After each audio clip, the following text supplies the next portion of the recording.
Guys, dito tayo sa Dasmariñas City at papasok dito tayo sa gate ng Villar City. Ang Villar City ay mayroong sukat na 35 km squared at ito ay may mga nasasakupan sa lugar ng Muntinlupa, Alabang, sa Bacoor, Cavite at sa Las Piñas na mga sakop ng Metro Manila. Ayon sa mga pag-aaral, ang Villar City ay mas malaki ng 14 na beses kesa sa Bonifacio Global City o ang BGC. Ang township na ito ng Villar City ay dinevelop ng Golden MB Holdings at 15 towns and cities ang may mga access sa lugar na ito. Ito ay nagpo-promote ng wellness and relaxation dahil halos meron ditong 10 million na mga punong kahoy at merong green corridors and merong pocket parks. Meron din itong golf courses at hindi lang one kundi 18-hole golf courses ang meron dito. Isa sa part ng development sa lugar na ito ay ang paliparan sa Dasmariñas City, Cavite. Si Manny Villar, isang business tycoon at siya ang nagmamay-ari nitong Villar City. So itong ating dinadaanan ay ang business district, Central Business District. At dito rin sa lugar na ito ay nandito ang Banyan Tree Estates, isang luxury residential enclave. At maraming magagandang mga amenities at mga green spaces. Meron ditong Villar Avenue at ito yung major thoroughfare. At ito'y dinisenyo upang ma-improve ang connectivity within the city at sa mga kalapit na mga lugar. Ayon sa Forbes magazine, si Manny Villar, ang tycoon na pinakamayaman sa ating bansa ngayon. Meron siyang estimated net worth na $18.37 billion. So yung mga highlights ng Villar City, meron ditong 3,500 hectares. Ang developer ay ang Golden MB Holdings at ang pinaka ginagamit na master plan development, mga blending business, lifestyle and nature. So ang location nito ay south of Manila na meron siyang kinoconnect na 15 towns and cities. Sa facilities, meron siyang 2 golf courses at bawat golf courses ay merong 18 holes. So meron ditong mga green spaces, green corridors, and pocket parks. May mga jogging trails, may fitness centers, at napakaganda ng lugar na to ng Villar City. So nakikita natin ngayon marami pang mga open spaces, pero kapag talagang na-develop na yan lahat, ay makikita natin ang mas magiging kagandahan. So ito ay nagsimula noong taong 2023 at ngayon ay marami pa yung mga ginagawa dito. Napakalawak.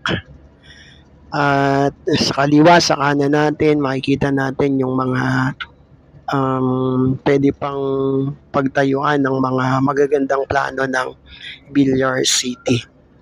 So dito sa mga madadaanan natin, meron ditong crossing ng papuntang sa Litran Road at meron ding corner ng papunta ng Molino, Palapala Road. So ang allowed na pinapadaan lang dito ay mga private vehicles. Minsan yung mga delivery din na nakakapasok pero chine-check ng mga guard. Ang mga motorsiklo ay hindi pinapapasok dito. So ito yung sa Litran Road kung kakaliwa tayo dyan. At mapapansin natin na bagamat itong Villar City ay malawak, pero may mga intersection kagaya nito na daan yan papunta ng sa Litran. So tawid tayo dito at diretso lang tayo. So tayo ay tumakbo na ng 5 minutes. At dito sa sunod na gate, ganito, mayroon ulit na post ng guard. So yan, merong nagtatanong, yung nasa unahan natin. Siguro hindi niya masyadong kabisado. So maraming salamat sa patuloy na mga nanonood, mga nag-subscribe. Maraming salamat sa mga magsusubscribe. Salamat sa mga nanonood na nagko-comment, nagla-like, nag-share. At salamat din sa mga nakapanood na nabigyan namin kayo ng mga tips. Nabigyan namin kayo ng mga ideas patungkol sa kalagayan ng mga kakalsadahan na ating mga nadadaanan sa ating bawat paglalakbay. So yung mga kilalang daan dito sa Villar City ay ang Villar Avenue, ang Daang Reyna at ang Daang Hari. So dito tayo liliko mamaya sa bandang gitna at tingnan natin ang ilang parts lang ng mga nasasakupan ng Villar City. Hindi man natin maubos maikot dahil yung ibang side nito ay doon sa boundary na ng Bacoor. So mostly nandito tayo sa boundary ng Dasmariñas, ng Muntinlupa at ng Las Piñas. So ito lang muna yung maikot natin. At syempre sa bawat travel natin, lagi nating ikondisyon ang ating mga katawan. Kapag nakakaramdam ng antok ay agad humanap ng lugar na makaidlip. At kung makaidlip na, tsaka magpatuloy sa paglalakbay. Isang talata mula sa banal na kasulatan sa Mateo, chapter 6 verse 33, sa English Standard Version, ganito ang sinasabi: "But seek first the kingdom of God and His righteousness, and all these things shall be added to you." So kung ating uunahin lagi ang kaharian, katwiran ng Diyos, lahat ng mga bagay na kailangan natin ay ang Diyos ang magkakaloob sa atin.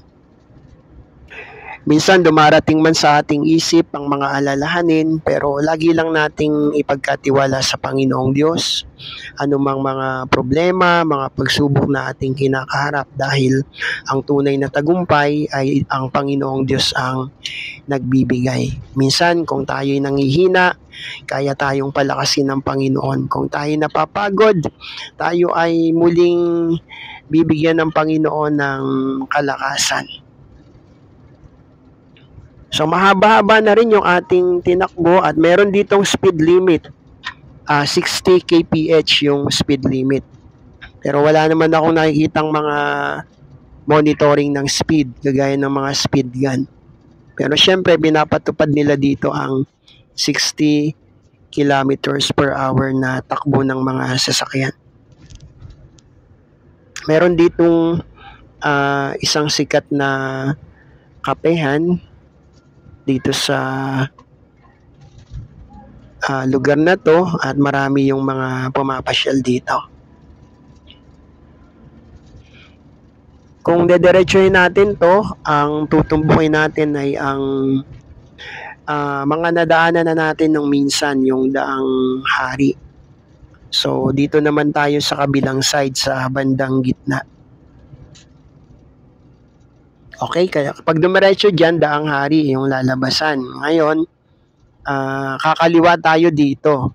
Kaya lang, maraming mga cone, parang sarado. Nag-signal naman tayo. Yung guard, ginaguide tayo ng guard. So, pwede. Counterflow.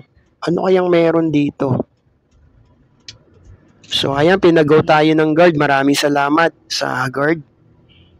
Ayan, so counterflow, yung one way, nilagyan nila ng cone sa gitna. At maraming tao, ay. So, ang dami, mga naka-white. Ayan guys. Ang daming tao. So, merong fun run siguro dito. Kasi may mga parang nagja-jogging, may mga lumalakad. Okay, may fun run sila dito. So, safe na safe yung lugar nila. Ayan, maganda ring makasali sa mga ganyang event. Ayan, yung iba mabibilis tumakbo. Yung iba naman ay okay lang yung kanilang galaw. So, ang dami nila, ang dami. Mahaba-haba din to. Ayan guys, kung halimbawa may mga fun run, pwede tayong sumali sa ganyang mga event para ma-exercise yung katawan.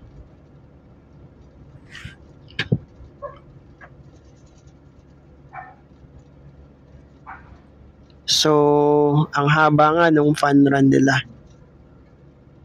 At yung ganitong mga event, alam ko may mga program to kapag natapos yung kanilang oras ng pagtakbo. At mayroon silang dapat ma-reach na kung ilang kilometers ang kanilang tatakbuhin dito.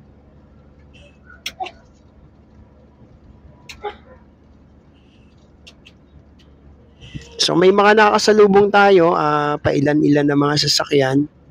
At sa likod natin, meron din tayong kasunod. Pero yung takbo natin dito, medyo mabagal lang. So hindi natin nire-reach yung 60 kph, lalo kanina na pag-entry natin. Kahit papaano ay tinitingnan natin yung mga nakasali dito sa fun run na to. So ayan, may sasakyan pang pumasok. May mga dalang inumin siguro yun, mga pagkain. Ayan, so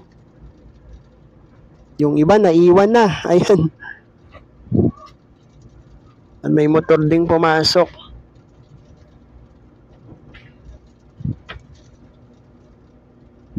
Kaya siguro tinawag na fun run.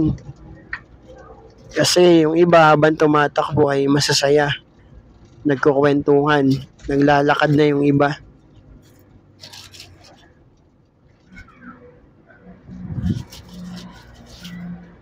Ayan, pansin na natin sa bandang unahan yung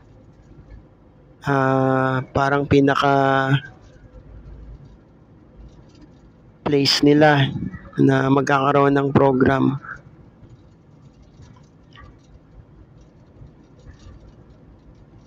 So yung iba dito ano na siguro to ay yung patapos na sila.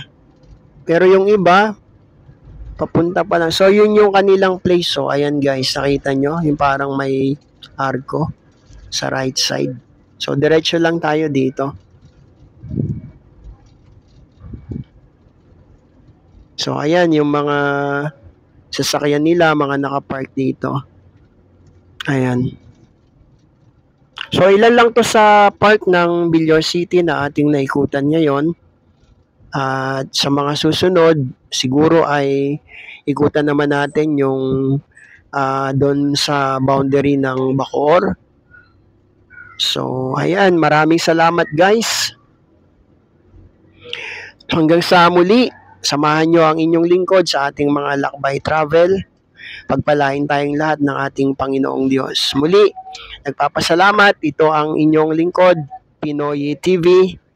God bless us all.